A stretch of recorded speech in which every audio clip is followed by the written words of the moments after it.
When my son told me he'd fallen in love, I felt a strange pang, a mix of joy and caution. I had always been very close to him. I watched him pull himself up from nothing, build his name, his company, his fortune. He never let anyone help him financially, not even me. Everything he has, he earned with sheer effort, with sleepless nights, with years of sacrifice. That's why, when he told me he was in a serious relationship and wanted to bring his girlfriend to live with us in the mansion, I couldn't help but think about what that step truly meant. This wasn't just a casual relationship. If he was making the decision to bring her home, it was because he was convinced she was the woman he wanted to share his life with. Her name was Melina. I met her on an ordinary afternoon. My son arrived with her on his arm, smiling in a way I hadn't seen in a long time. She was wearing an expensive dress, discreetly eye-catching, the kind that looks casual but costs more than a month's rent. Her makeup was perfect, as if she had just stepped out of a photo shoot. Her smile was wide, but it didn't reach my heart. It was a smile that showed her teeth, but not her eyes. From that moment, I knew something was off. Melina was kind, polite, even affectionate with me. She called me ma'am, even though I told her several times she could just call me by my name. She seemed charming, and perhaps she was, but not with me. There was an invisible layer to her, a shield that only someone paying close attention could perceive. It was as if she were always acting, measuring her words, her gestures, her silences. I noticed how she looked at everything, the paintings, the furniture, the rugs, as if she were taking a mental inventory. I also noticed how she avoided talking about her past. She said she worked as an assistant in an office, that she had studied design, but when I asked for specific details, she would change the subject or answer with overly generic phrases. She didn't strike me as a woman looking for a family, but as someone who already had a target. My son, on the other hand, was completely captivated. I had never seen him so happy. He would prepare dinners for her, leave her flowers, and talk about her as if she were perfect. He told me he had finally found someone who understood him, who stood by him without asking for anything.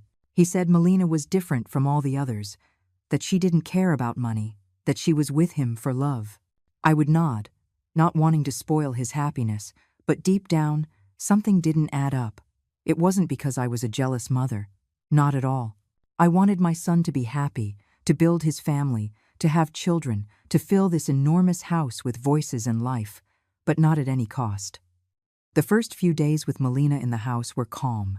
She moved with ease, as if she had always lived there. She quickly learned where everything was. She offered to cook, to decorate, to help at the company. She didn't know much, but she was a very good pretender. She would ask my son about the accounts, about the employees, about the projects, always with a seemingly genuine interest. But I wasn't born yesterday. I've seen that kind of curiosity before. It wasn't for love, it was for power. I tried to warn my son in a subtle way. I told him to take it slow, that he still didn't know her very well, that sometimes people aren't what they seem. He would laugh, hug me, and say I was being an overprotective mother, that he needed me to trust him, that he knew what he was doing. I would take a deep breath and let it be. I didn't want to fight with him over it. But I also couldn't ignore what I was seeing. One night, I heard Melina talking on the phone in a low voice on the patio. She was saying that she was happy, that things were going as planned, that soon she would have everything she deserved. She used a sweet tone, but with an edge that sent a chill down my spine. I couldn't hear who she was talking to, but her voice was that of someone speaking not with affection, but with ambition. When she saw me, she pretended to be talking to a friend. She hung up quickly and smiled at me. She said she was planning a surprise for my son. She smiled as if nothing had happened, but it was too late. I began to watch her more closely, to focus on the small details. When my son wasn't around, her attitude would change. She would become impatient, curt, even dismissive with me. She was no longer the kind daughter-in-law from the beginning.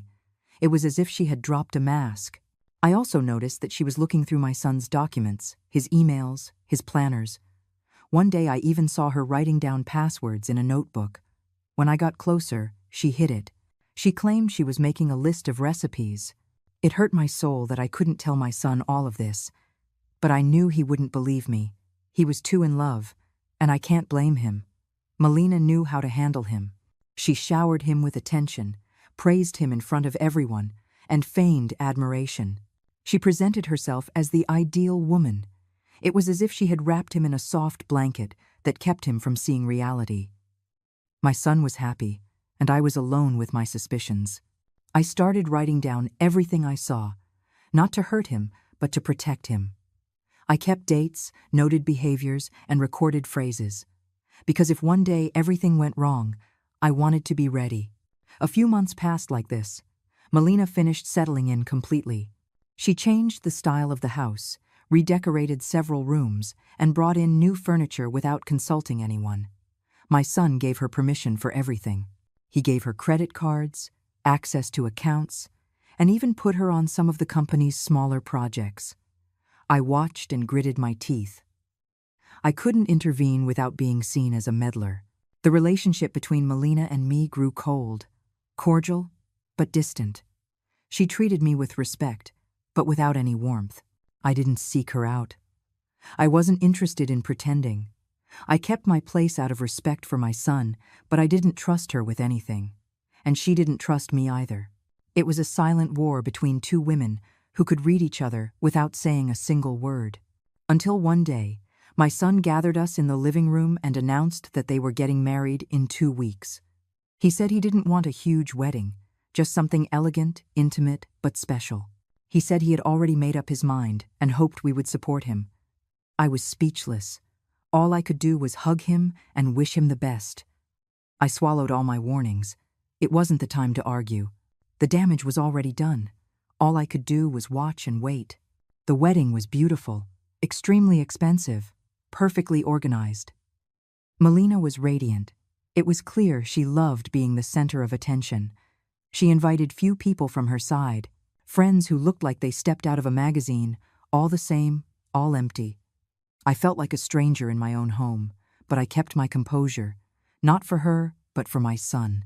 After the ceremony, when everyone had left, the house fell silent. My son went up to his room with Melina. I sat alone in the living room. I felt something inside me break. I had lost my son, not forever, but to that woman, and I couldn't do anything, just wait, because sooner or later, the truth always finds a way out. After the wedding, things changed subtly, as if the house had a new owner. Melina no longer asked. She ordered.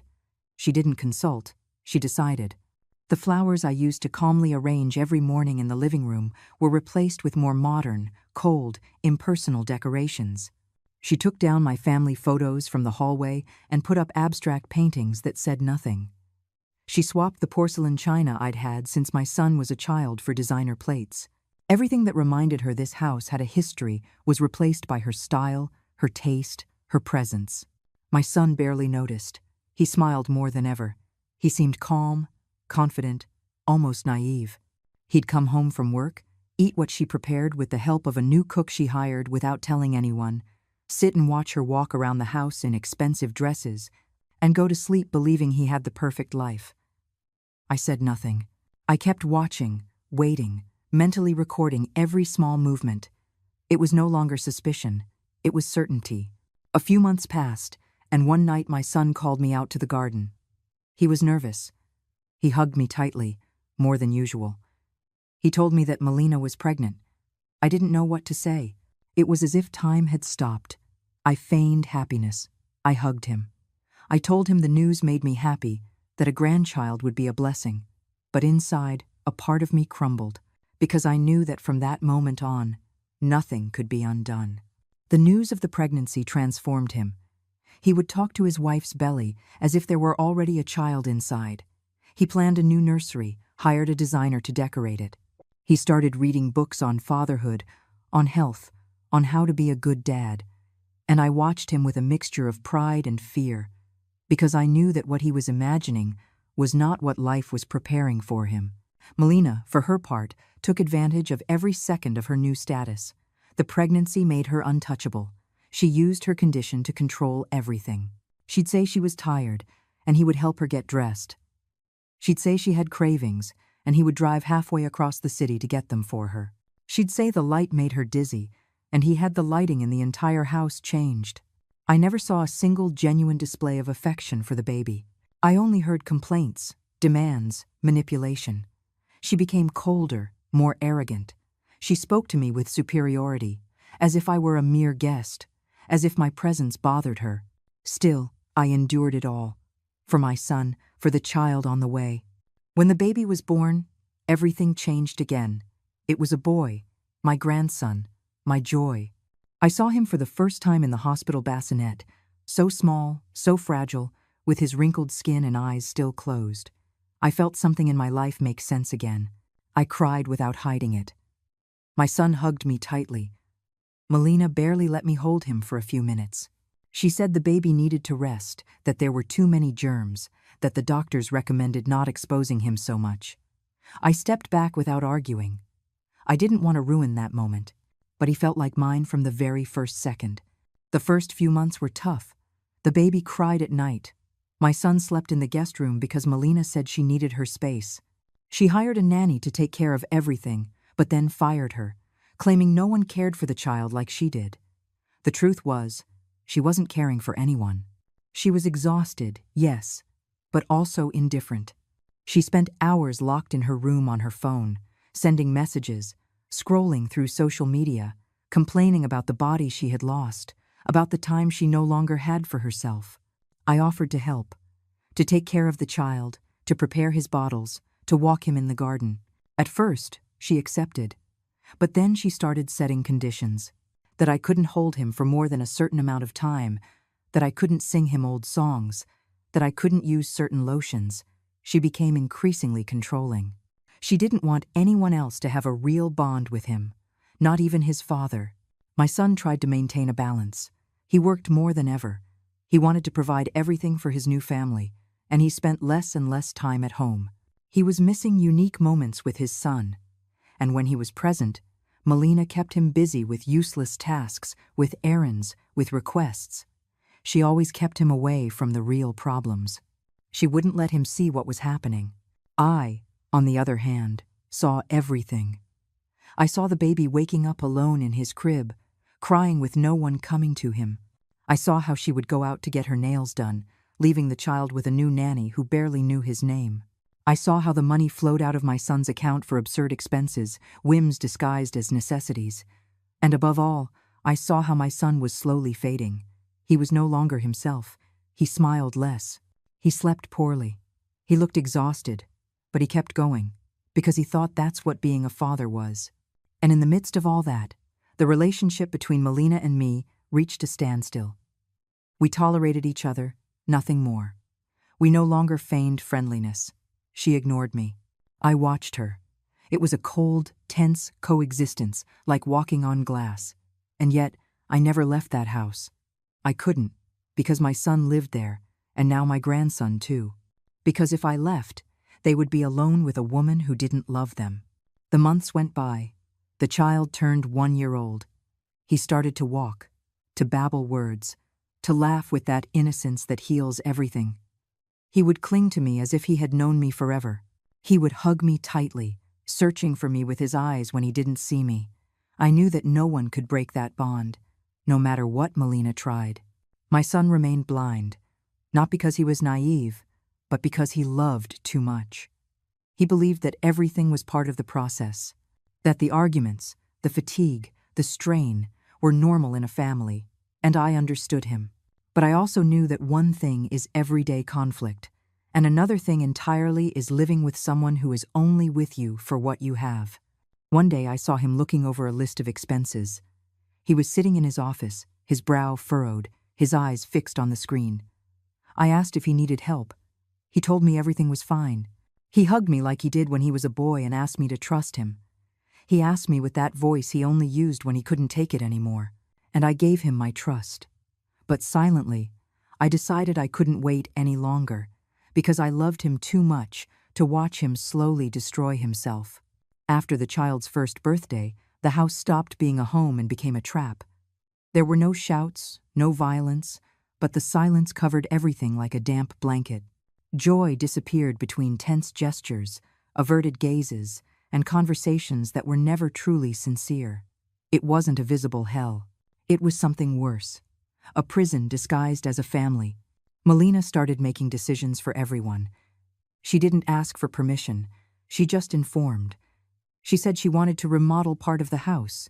She had new furniture delivered without telling my son. She changed the cleaning lady's schedule. She modified the cook's menu. She controlled my son's calendar, his meals, his meetings, even his phone calls. Everything he did first had to go through her. And he didn't realize it. He said she was doing it to help, to make his life easier. He said he didn't want to see him stressed, but she kept him busy with trivial things, pulling him away from what was important. She disconnected him from his own son, from his mother, from his own decisions. She became his shadow, his filter, his voice. If someone wanted to talk to him, they had to go through her. If someone called, she decided if he would answer. If I wanted to plan something with my grandson, I had to ask her in advance, and most of the time, I received a blunt no without explanation. I remained in that house, but every day Melina's intention became clearer. She wanted to push me out without saying it. She made little comments, dropped hints.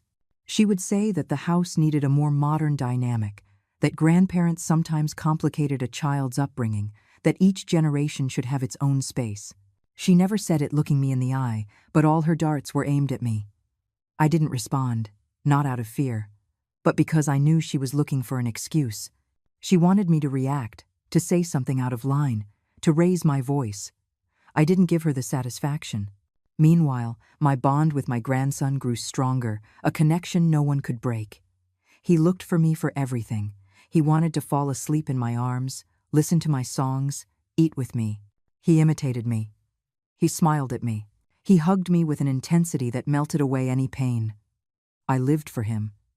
I protected him like a she-wolf. And Melina knew it. That's why she started limiting my time with him. She claimed I was spoiling him, that I was getting him used to old-fashioned things, that I wasn't letting him develop on his own. Pure excuses. The truth is, she couldn't stand that someone loved him more than she did. My son tried to mediate. I could see he was uncomfortable when he saw us in the same room. He noticed the tension, but he didn't know how to resolve it. He asked me to be patient. He told me Melina was exhausted, that postpartum was difficult, that raising a child is draining. I understood that. That's why I held on. But I also knew it wasn't exhaustion. It was strategy. It was control.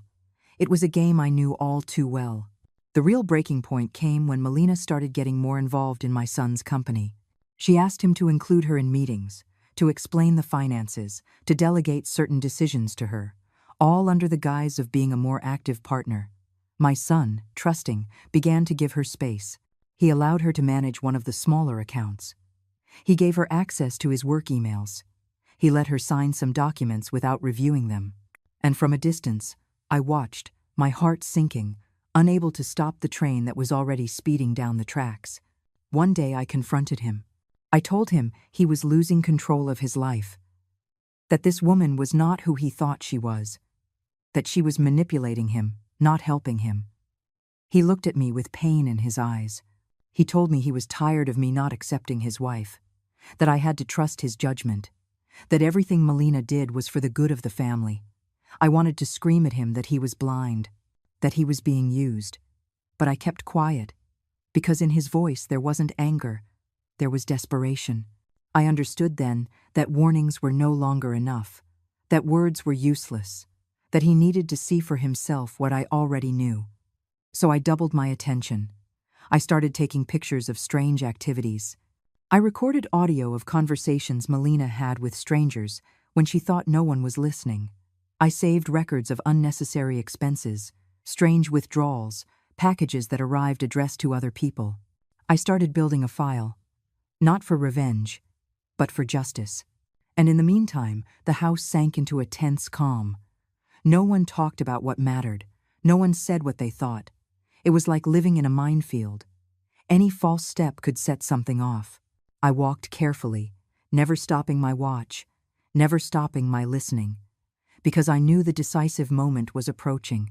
One day, while tidying up the child's room, I found a folder hidden in the back of a drawer. It was Melina's. It contained lease agreements for another property, in her name, a property no one knew about. There were also bank statements from accounts that weren't officially registered. Funds transferred from my son's accounts to smaller ones, recently opened. Everything was carefully disguised, but not to me. I understood what I was seeing. It was a plan, a silent plan of escape, of plunder. I clenched my teeth. I took a deep breath. I put everything in my room, without saying a word. I knew that time was on my side, because those who betray always get overconfident, and those who love always end up seeing the truth. My son still believed everything was under control, and I knew everything was about to break. More than 2 years had passed since the wedding, and although the facade was still standing, the emotional structure of that house was no longer holding up. My son didn't see it, or maybe he saw it and didn't want to accept it. He worked more than ever. He left early, came home late, sometimes without even having dinner. He slept in his office more than once a week. He said it was urgent projects, negotiations, key contracts. I knew it was emotional exhaustion. He was fleeing the atmosphere in his own home. Melina was suffocating him, and he took refuge in the only thing he still thought he could control: his work. I continued to gather evidence, not yet knowing how I would use it. It wasn't a declared war. It was a waiting game, a silent vigil. And at the center of it all was my grandson. He was 2 years old now, bright, sensitive, observant. He noticed everything. If his father came home late, he would get sad. If his mother ignored him, he would seek my lap. He was like a little emotional radar, and it pained me to see him growing up in the midst of that coldness. He didn't deserve that.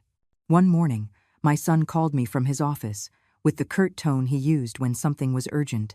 He told me he had to leave on a trip that same afternoon, that it was a meeting in another city with a foreign investor, that it was crucial to closing a multi-million-dollar deal. He asked me to stay with the child, that Melina would be home, but he preferred that I look after him while he was away. I noticed something strange in his voice. He said he had tried calling her several times, but her phone had been off since the night before. He asked me to please go up to see her and tell her that he was leaving, that he would be back in 3 days, and that if anything happened, she should tell me. I agreed without asking questions. I went up to the second floor and headed to the wing of the house where the master bedroom was. The door was slightly ajar. I was about to knock, but a voice stopped me. It was Melina's. She was on the phone, but not in her usual tone. She was using that sweet voice she never used with us. A voice I didn't recognize. I froze. She was saying that she loved him, that she missed him, that she couldn't stand pretending for much longer, that soon she would have the money they needed, that everything was almost ready, that he just had to be a little more patient, that her husband suspected nothing, that as soon as they closed the company's new deal, she would transfer what she promised, that the child wasn't a problem, that his grandmother would raise him, as always. I wasn't breathing. My hands were trembling. I pressed myself against the wall. My heart was pounding in my chest. I wanted to go in, scream at her, rip that phone from her hand, but I didn't. I just waited for her to hang up. When the call ended, I heard her laugh. Then she walked out into the hallway as if nothing had happened. I hid in the shadow of a column. She didn't see me. I went back to my room, my head about to explode. I sat on the bed and closed my eyes. For a moment, I wished it was all a lie, that I had misunderstood, that it was a dream. But it wasn't. It was real. My daughter-in-law had a lover.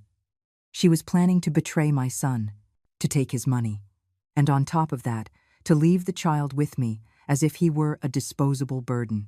It took me an hour to compose myself, and when I did, I knew I couldn't act impulsively. I couldn't tell him yet. My son wouldn't believe me. He had defended Melina so many times. He had already accused me of being harsh, of not accepting her. If I told him what I heard, she would deny everything. She would manipulate him with tears, with lies, and he, blinded by love, would fall for it again. So I made a decision. I would say nothing. Not yet. But I reinforced my surveillance. I began to record everything. I discreetly installed small cameras in the hallway and the office. I already had recordings of conversations, screenshots of suspicious messages I found one night when she left her laptop open, but I needed more. I wanted that. When the time came, there would be no possibility for her to deny it. Before he left, my son hugged me tightly. He asked me to take good care of the child. He told me he felt something wasn't right, but he didn't know what it was. That he trusted me. That if anything happened, I should let him know without hesitation. I promised him I would. I watched him leave with a small suitcase, his face tired and his eyes sad. I knew that deep in his soul, something was already breaking. That night, Melina spoke on the phone again. I didn't know if it was with the same man, but she used the same voice. She referred to my son as the idiot. She talked about the new contract he was about to sign. She said that in 2 weeks they would have access to a larger account. That once she made the transfer, she would disappear. That she already had the other property ready. That they didn't need anyone else.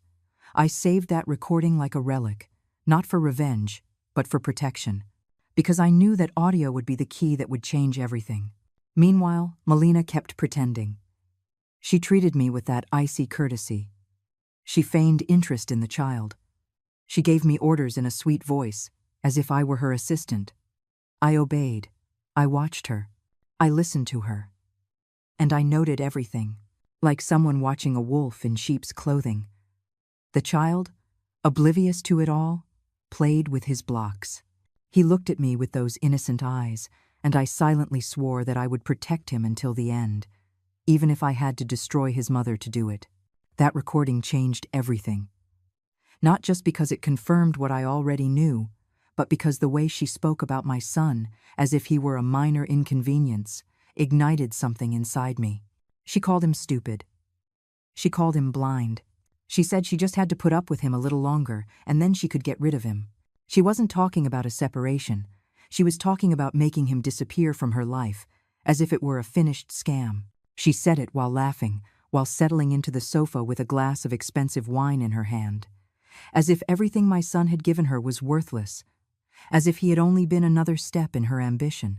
I didn't sleep that night. I lay awake with my eyes open, the child sleeping in my arms, wondering how much evil can fit inside a single person. I never asked for anything from life. I just wanted my son to be happy, to have a good woman, a partner.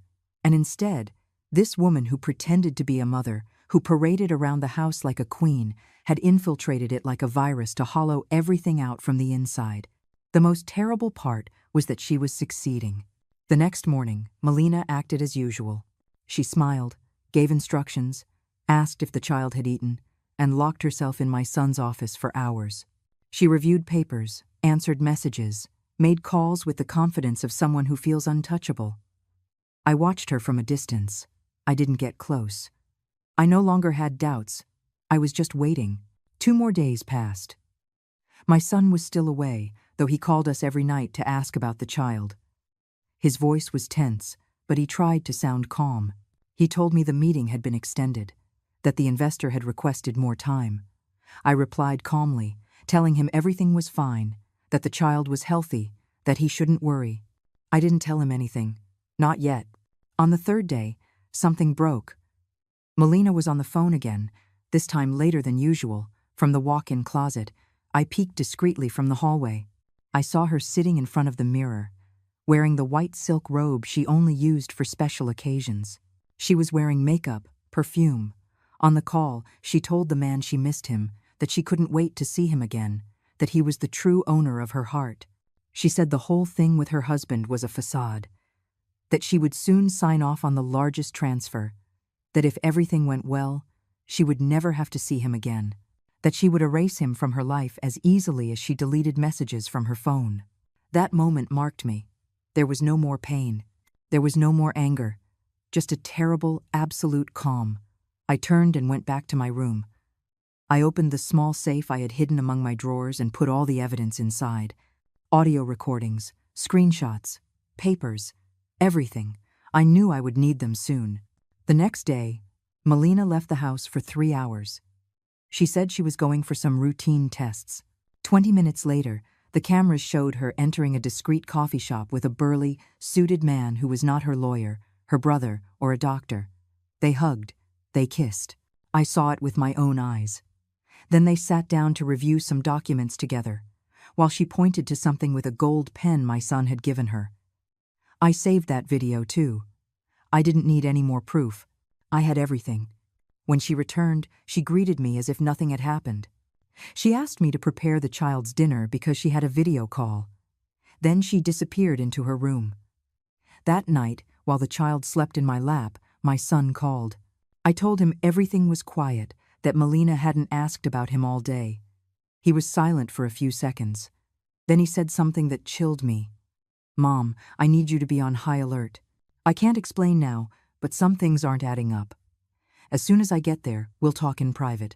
Then I understood that he was also beginning to see. That finally, after so much time, the blindfold was starting to come off. That was the first night in weeks that I slept peacefully, because I knew Melina's time was running out. Because in a few days, when he returned, she would have nowhere left to hide. I just didn't yet imagine what would come next, because betrayal has many layers, and Melina had not yet shown her worst face. The next day passed with a calm I knew was false. It was like the quiet before a storm. Melina seemed calmer than usual, as if something in her had already let go. She woke up late, didn't ask about the child, didn't come down for breakfast. She locked herself in her room until afternoon. When she finally came out, she had a different energy. She smiled too much, moved her body with a new freedom, and drank her coffee as if she were on vacation. I already knew she felt safe. She believed the game was won. She thought her husband was still far away, that no one had noticed anything, that she could continue her moves without anyone questioning her. But I was ready. I was no longer just watching. I was no longer just waiting. I was acting. That day, I made a decision I had been putting off. I went through my son's private office. I had the key, as I always had, because he was the one who gave it to me when he built the house. He said he trusted me more than anyone, and I had never abused that trust. But this time was different. I entered wearing gloves, out of respect. I carefully checked the drawers, the folders, the side cabinet where he kept important documents. I was looking for anything Melina might have manipulated or forged. I found more than I expected. A file with duplicate copies of contracts, but with different dates than the originals. Invoices issued to non-existent companies. Payment receipts sent to new accounts. All with my son's forged digital signature. Melina had advanced further than I thought. She was preparing the ground for a withdrawal of money, probably by claiming losses in the company. She was clearing the path so that when he discovered everything, there would be no way to recover it. I took pictures of every document, saved them on my phone, and backed them up to the cloud. I did the same with the previous videos. Then I went to the house's security system, to which I also had access. I downloaded all of Melina's entry and exit logs for the past few months. The times she left in the middle of the night, the strange visitors she had received. The lover appeared more times than I had imagined. There was even a visit in the early hours of my son's birthday. That day, he thought she was sick and sleeping early. The reality was that she was with another man in the private movie theater for hours, while he worked late to buy her a gift she never thanked him for. That night, while Melina slept, I went to her room and carefully checked her purse. Not out of curiosity, out of necessity. I found another phone, one she never used in front of us. It wasn't locked, as if she never expected anyone to touch it. Inside were messages with her lover, photos, audio files, transfers, shared locations, messages in which they talked about how almost everything was under control and how soon they would be free with all the money and no witnesses. I took everything I needed and put it back in the same place. Every piece fit. There were no more loose ends. Melina was not only cheating on my son, she was robbing him, dismantling his company, his home, his family from the inside. And worst of all, she planned to leave without looking back, leaving the child as if he were just another piece of furniture. The next morning, I sat in the dining room and watched her. She drank her coffee with the same smile as always. She asked me to call the maid to clean the child's room. She told me she had a virtual meeting and needed silence. She spoke as if the house were hers, as if I were part of the staff. I said nothing. I didn't argue. I just nodded. I no longer needed to defend myself. I no longer needed to fight. Because at that moment, I was the only one who knew the whole truth. And that gave me power. That afternoon, I called a trusted lawyer. I asked for a private consultation. I explained the situation without giving names. He explained the procedures to protect my son's assets in case of a legal betrayal. He helped me start the process of safeguarding certain accounts. Using a power of attorney my son had signed years ago, I began to close off her paths, to corner her without her knowing it. My son was still away, but he was calling more often. He told me something didn't add up, that he felt a tension in the air even from a distance.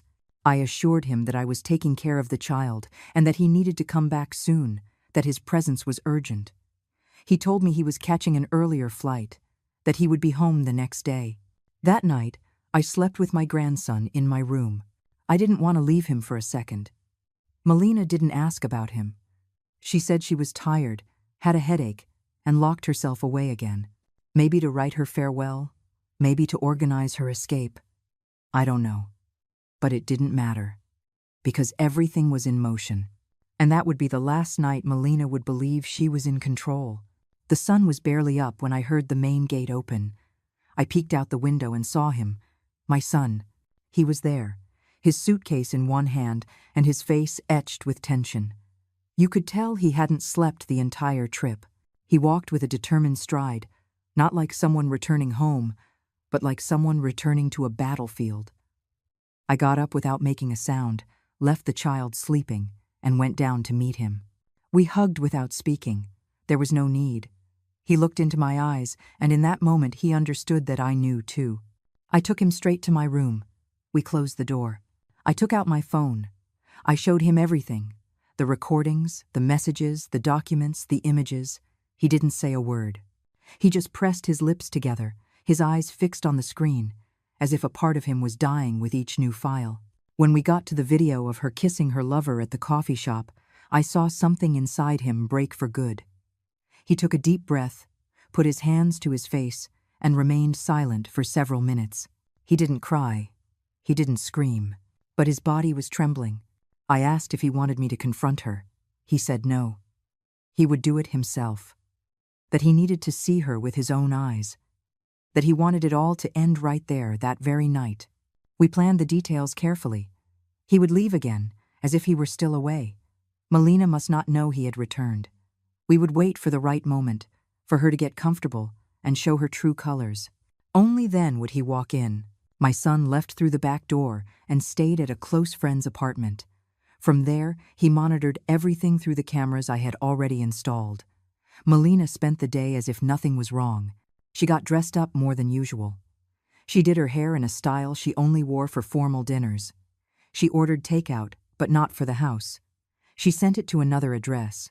She put on makeup, perfume, and tried on 3 different dresses. She was nervous, excited, as if she were preparing for a big event. She had no idea that event would be her downfall. At 7 in the evening, the lover arrived. He came in through the side door using a key that Melina had obviously given him. The cameras captured him clearly. He was one of the heads of security at my son's company. A tall, burly man.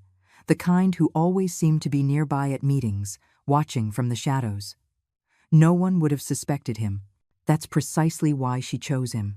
Because he was inside the circle of trust. Because he could move without raising suspicion. They went into the main living room and sat on the sofa. They opened a bottle of wine. They toasted. They laughed. She sat on his lap. She stroked his face. She told him they would soon be free. That there was just one more move to make. That her husband suspected nothing. That the house would be theirs. That the child was not a problem. That everything was already arranged with the lawyer. And then, at that very moment, my son walked in through the front door. He didn't need to raise his voice.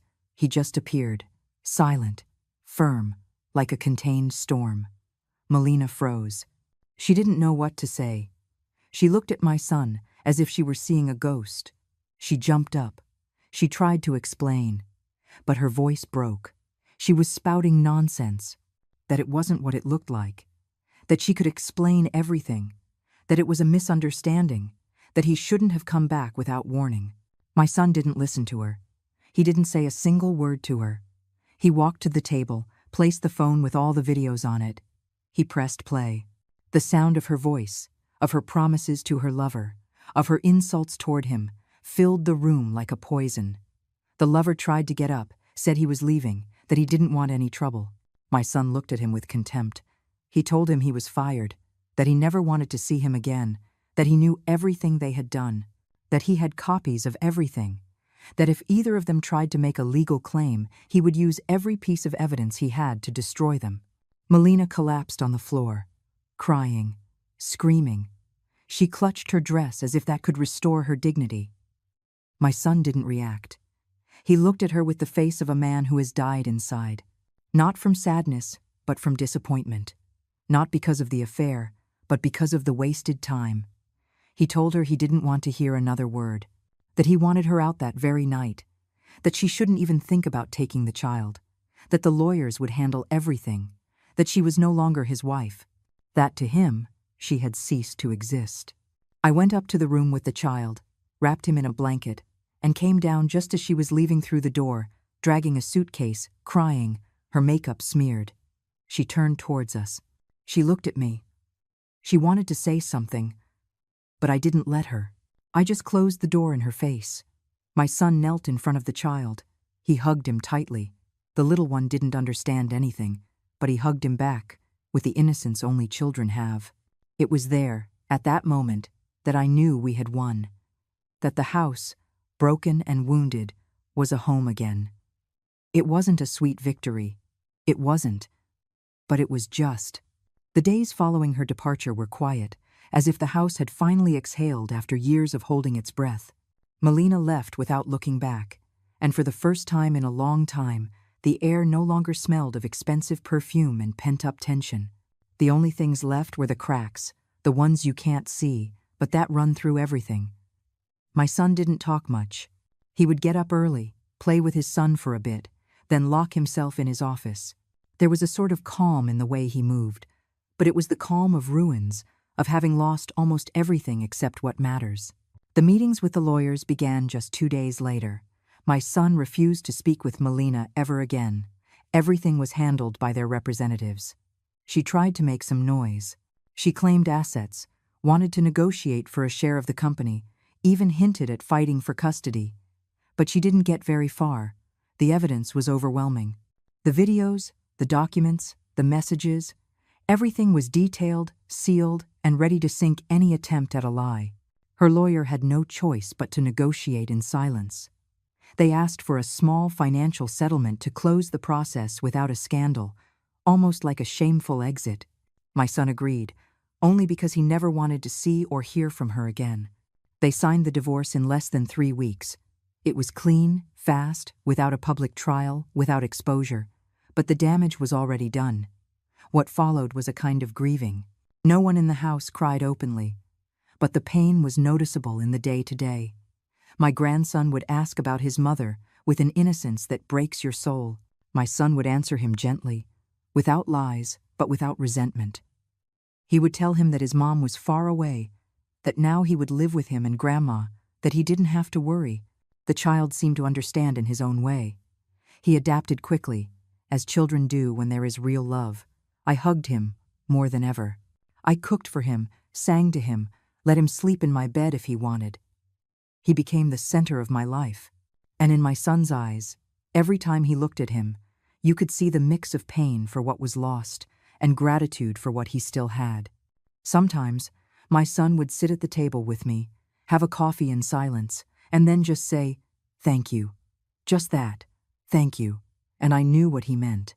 Thank you for not giving up, for staying, for seeing when he couldn't, for carrying the weight of it all without breaking. One afternoon, he handed me an envelope. Inside was a handwritten letter. In it, he asked for my forgiveness, for not listening to me, for pushing me away, for doubting me, for believing the lies of a woman who only used him.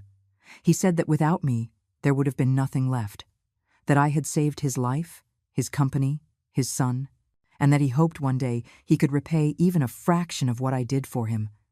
I replied only with a hug. I didn't need anything. I just wanted to see him live in peace. The legal process officially ended after 2 months. Melina disappeared. She never tried to communicate again. Her lover was also formally fired. and my lawyers made sure that no company information remained in the hands of third parties. My son, little by little, became himself again. More serious, yes. More cautious. But also more present. He stopped working so late. He started taking the child to and from preschool. They played together in the afternoons. They cooked simple meals. They watched movies sprawled on the couch. They started laughing again. One morning he told me he never planned to marry again. That his life was his work and his son. That love wasn't for him. I let him talk. I didn't want to contradict him. I knew he was speaking from fear, from the wound. But I also knew that time, if you don't close yourself off, fixes everything. And time, as always, took care of showing him otherwise. Several months had passed since everything had settled. The divorce was finalized. Life was resuming an almost normal rhythm, but I knew there was still something unresolved. The wound wasn't completely closed because Melina hadn't left empty-handed. I'm not talking about the money. I'm talking about something worse. The feeling that, although she was gone, she could still act from a distance, could still reappear, could still do harm. One morning I received an anonymous call. They said nothing, just breathing. I hung up. A few days later, my son noticed someone lurking near the company, a familiar car with tinted windows. There were no open threats, but we both felt it. Melina was still out there, waiting, testing, calculating. The silence wasn't peace.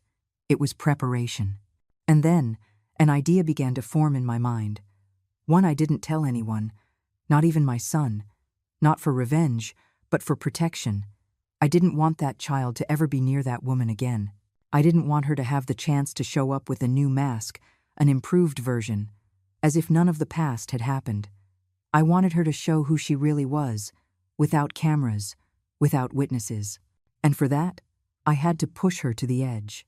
One afternoon, I faked an emergency call. I acted distraught, as if I had just received devastating news. I locked myself in my room, made noise with a chair, cried in front of the mirror until I believed it myself. Then, I went out to the living room where Melina had come to pick up some things left over from the divorce. She arrived with that same arrogant air, as if she still had rights, as if nothing could touch her. I stood in front of her. I looked her in the eyes. And with a trembling voice, I told her what no mother should ever have to say. Your husband passed away last night in a car accident. He died at the hospital this morning. They couldn't save him. She didn't blink. She didn't sit down. She didn't collapse. The first thing she did was look at her phone. Then she asked me if I was sure. I answered with the same cold sadness that doctors use when there's nothing more to be said. And that's when I saw it. For the first time, I saw it clearly. Melina's soul. She didn't cry. She didn't scream. She didn't say my son's name. The first thing she did was grab her purse, take out her phone, and call her lawyer. Right in front of me, she said to activate their plan, that the foreseen event had occurred, that she needed immediate access to all joint accounts, that they should check the insurance papers, that the moves she had already planned should be executed. She hung up. She looked at me, not with sadness, not with hatred, with annoyance. She told me not to worry about her, that she knew how to take care of herself, that if my son was dead, the child was not her problem, that I should take him, that she had enough to deal with after everything that had happened. She called me a crazy old woman, told me we had ruined her life, that she wished that accident had happened sooner. And then, the thing that sealed it all happened. She pushed me, hard, with contempt. She screamed at me to get out of her sight, that this house no longer belonged to me, that everything was hers now, that she had the papers, the contacts, the means to take whatever she wanted. I let her scream. I let her get it all out, let her spit her venom without restraint. And the child, my grandson, was there, on the stairs, watching everything. At 2 years old, he understood. Not the words, but the gesture. He ran to me, clung to my leg, and looked at her with fear. And she, his mother, didn't even look at him. I went to the child's room, gathered his clothes, his teddy bear, his shoes. She didn't stop me. She yelled from the hallway to do whatever I wanted, that she had already moved on, that what was coming was hers. Money, houses, status. that my dead son was worthless now. I walked out of the house with my grandson's hand in mine, without looking back. My heart was pounding with fury, but not from sadness, from triumph. Because I had finally seen what I always knew. Melina was an empty shell. And the worst part was, she didn't even feign grief. That same night, I sent my son all the recordings I made from the moment I gave her the false news. His reaction was immediate. He came back that very night. He hugged me tightly and told me he no longer had any doubt that there was no way that woman could ever enter his life again, not through the door, not through a crack. That now, more than ever, he was free. And when he walked back into the house, she was there, with her lover, the same one as always, going over papers, drinking champagne. He saw her, she saw him, and he didn't say a word. He just handed them an envelope with the final legal eviction notice from the property. He reminded them they had nothing left, and he left them there, with their defeat laid bare on the table. She looked at him, in shock, tried to cry, tried to speak, but this time, he didn't listen. Because when the truth hits you head on, there are no more masks to wear. After that night, the first thing we did was change the locks on the house. Not for security, but for healing. Every door, every lock, every room where Melina once thought she was the queen was purified with small, everyday acts. We cleaned, rearranged, redecorated. Not out of vanity, but to erase the traces of a lie that had seeped into the walls. The mansion had a soul again. It was ours again. My son didn't talk much during the first few weeks. His gaze remained steady, but his heart was only half beating. Sometimes he would go out to the garden and watch his son play for hours. He wouldn't say anything, just watch him. I would see him from the kitchen. And that was enough for me, to see that there was still a light in his eyes, even if it was faint. He wasn't broken anymore. He was rebuilding. Little by little, he returned to his company. But not with the same obsession. He no longer worked until the early hours. He no longer missed breakfasts or bedtime stories. He learned how to comb his son's hair, put on his socks, prepare his afternoon snack. He became a real father. Not the distant provider Melina wanted him to be, but the man his son needed. I continued to be the pillar of the house. I took care of the day-to-day things, but above all, the soul of that home. I lit candles in the afternoons, put on soft music, cooked my grandson's favorite dishes, and maintained silence where it was needed. Not because they asked me to, but because I knew that's how spaces heal, without loud noises. Then, without looking for it, the unexpected happened. A new woman appeared in our lives. Not suddenly, not like Melina, with her spectacle and her perfume. She was slow, serene, almost invisible. Her name was Clara. She was a single mother of a 3-year-old girl. She worked as an external consultant for a project at my son's company. She had a soft but firm voice, an honest smile, and above all, she wasn't trying to impress anyone. I met her first over the phone. My son would talk about her without realizing it. He'd say, "Clara the consultant thinks this," or "Clara sent me an excellent report." And slowly, her name became a regular part of our conversations. One day he invited her to dinner at the house. It wasn't a date, it was a casual meal, or so he said. But I saw his eyes when she walked in. I saw how they lit up, how his posture softened, how he started to breathe differently again. Clara arrived without pretensions. In a simple blouse, without exaggerated makeup, with a shy daughter clinging to her leg. She brought a homemade dessert. She said she hoped we would like it. And we did. Not because of the taste, but because of what it represented. Someone who came to give, not to take. The dinner was warm. Clara didn't talk too much about herself, but she asked with sincere interest about us. She listened attentively. She laughed without overdoing it. And when she looked at my son, she didn't see him as a bank account, but as a human being. Her daughter and my grandson got along from the first minute. They played, they laughed, they shared toys, as if they had known each other before. It was beautiful and strange, because that house, which had been a war zone, was now filled with children's laughter, with little footsteps running down the hall, with soft voices. After that night, Clara visited us several more times. Sometimes for work, other times just to watch the children play. She never stayed too long, she never forced anything, and that's what made her different. She wasn't trying to get in. She was just letting herself be loved. My son started talking more, smiling more. He seemed less rigid. One day I found him cooking with Clara in the kitchen, the children playing at their feet. They didn't say anything when they saw me. They just smiled, and I knew, without needing words, that this time was different. In time, they began to date. Not to the movies or expensive dinners. They went to the park, the bookstore, the market. Simple, honest outings. They lived without hiding, but without rushing, and I respected every step. Because I knew that true love doesn't need noise, just space. After 6 months, Clara and her daughter started staying over some weekends. It wasn't a decision, it was a natural evolution. Like the seasons, like life when it isn't forced. The house adapted without resistance. The children shared a room without fighting. I made them breakfast as if they had always been there. My son didn't tell me, "Mom, I'm in love." He didn't have to. I saw it in the way he looked at her when she wasn't looking, in how nervous he got when she hugged him, in how he defended her with the same intensity he once defended Melina, but this time without blindness. And one day, he simply took my hand and said, "Thank you for not letting me fall. This time, it's real." I didn't answer. There was no need. My eyes were full of tears. Because after so much pain, so much struggle, seeing my son rebuilt, seeing my grandson happy, seeing that house once again full of life, was more than I had ever hoped for. And Clara, that simple, noble woman, without masks, became a part of our family without imposing herself.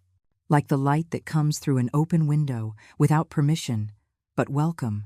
A year passed since that first dinner with Clara. A whole year without screams, without lies, without masks. The house, finally, felt like a real home, not like a battlefield disguised in luxury. The walls stopped holding bitter echoes and began to breathe. It was a new kind of calm, not empty but full, not of forced silence, but of constructed harmony. Clara and her daughter moved in with us little by little, like everything she did, without rushing, with respect, with a natural ease. There were no formal engagements or dramatic announcements, just a life that was woven together with tenderness, uniting the loose threads that Melina had left in tatters. She brought comfort where there was once only tension, patience where there was manipulation, and above all, love where there was once only self-interest. My grandson grew up surrounded by affection. He learned to share, to trust, to laugh without fear. Clara treated him as if he were her own. She never forced him to call her mom. She never placed herself above me. She was just there, consistently, sweetly. Her daughter, my new granddaughter by choice, became a part of me without asking permission. She would hug me with a confidence that can't be taught, that is only felt when the heart recognizes true warmth. My son became the man I remembered, but wiser. He no longer idealized love.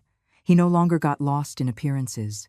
He lived with his feet on the ground and his soul at peace. His company continued to grow, this time with Clara by his side as a partner, not a parasite. She didn't want a title or an office or credit cards. She just wanted to see him sleep peacefully and wake up with a smile. And that was worth more than any bank account. One day, without warning, he showed me a ring.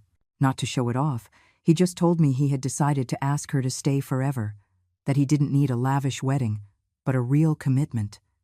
Clara accepted, without tears, without feigned emotion. She just took his hand and said, "I'm already here, and I'm not leaving." That was it, and it was enough. We celebrated in the garden with an intimate dinner. I prepared everyone's favorite dishes. We put up soft lights, played slow music, and the children ran under the stars. There were no speeches, no formal gowns, just us, around a table, knowing we had walked through hell and that now, finally, we could rest. Then came more blessings. A new pregnancy. This time wanted, celebrated, shared from the very first heartbeat. A girl. My third grandchild. Clara gave birth at home, supported, cared for, loved. And when they placed the little one in my arms, I felt something that can't be explained with words. It was like closing a circle, like telling the universe that it had been worth it to hold on. Melina disappeared completely. Not a letter, not a call, nothing. Her name remained like a shadow that no longer frightens. Neither my son nor I mention her anymore. Because when life fills up with truth, the false things erase themselves. Today, I live with my 3 grandchildren, and with a woman who doesn't call me mother-in-law, but mom. Clara and I have woven a clean bond, without competition, without wounds. We respect each other, we take care of each other. She consults me on everything, but never imposes anything. She lets me be a grandmother my way, and I let her be a mother without judgment. It's a balance you can only achieve when there is sincerity. The house is no longer the same, and I'm glad, because the change didn't come from the decor or the furniture. It came from the soul. Every corner now has a new story. Laughter, games, long dinners, children's books scattered on the floor, drawings on the walls, fresh flowers in the vases, and love, real love. Silent, firm, every day. Sometimes I sit in the rocking chair on the porch, with my cup of tea and my blanket on my legs, and I listen to them live. The footsteps in the kitchen, the shouts of the children playing, Clara's voice singing while she cooks, the sound of my son reading them stories. And then I allow myself to close my eyes and think that, although it hurt, although it was a long road, although I broke many times, we survived. And we didn't just survive. We are living better than ever. Because love, when it's real, doesn't need proof, but sometimes it overcomes it all.